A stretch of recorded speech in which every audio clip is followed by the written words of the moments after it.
Greetings and welcome to another episode of Play Unplugged TV. I'm here at Gen Con Indy 2013, and we're here with Eric Johns. Wyrd is kind of exploding all over the place. Not only just, obviously, Malifaux is, I mean, it's a juggernaut, pretty much moving to all plastic, which is great. A lot of gamers are really happy about that. But you've also got a whole bunch you've expanded the product range into a bunch of different areas. So do you want to talk about that first? Yeah, sure. I mean, obviously, Malifaux 2nd Edition is all plastic, new edition, cleaned up, streamlined, awesome. But also we have the Through the Breach, which is the role-playing game that goes with Malifaux, which is like a month away from going to print. So look for that soon. It's not here.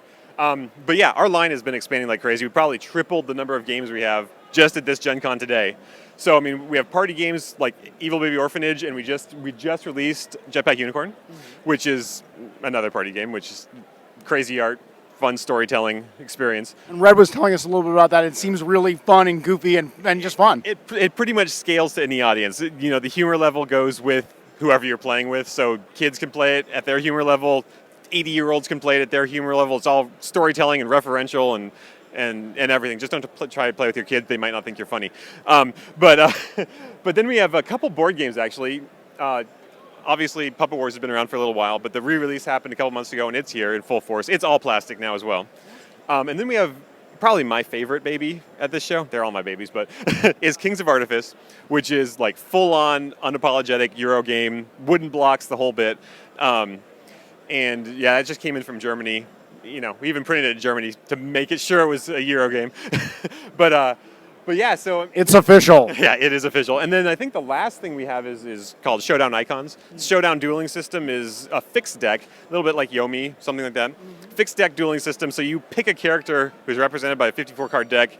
Someone else picks a different character, and you then sort of battle like any card game. So that's another sort of new area we're expanding into. Just trying to figure out if I forgot anything. I think that's about it. Yeah, but it's crazy. It's crazy at this point. It's like, starting with Malifaux and then expanding out into all. Well, actually, starting before that with just a miniature range, and expanding into all this over this period of time. It's pretty incredible. So going back to Malifaux, for the people who are not like right in it and really familiar with all the changes and things like that are going to be happening, you mentioned Streamlined, things like that. Right. One of the things about Malifaux, very detailed skirmish game. How is the game going to be streamlined to make it easier to play? Well, initially when you pick up a character, it's not a page of rules that a new player has to memorize theirs, then memorize everyone else's they might be playing. So it's there was just a really steep learning curve just to know what you could do and what other people could do. So we've initial rules have been sort of streamlined down to just sort of the essence of the character.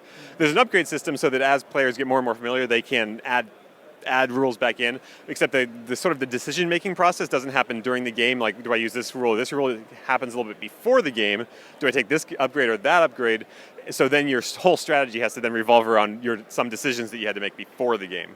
So the decision point has changed, but your sort of depth of play hasn't really gone away. While it's much more approachable for a new player, because there aren't that 1,000 rules on every character you just have to memorize off the bat. So the RPG. Yeah. Now, as a miniature enthusiast myself, will we be able to use the miniatures with the RPG? Yeah, if you go over there right now, the stat cards from the Arsenal packs. Arsenal packs, by the way, are the stat cards that you can update your first edition miniatures to 2nd edition.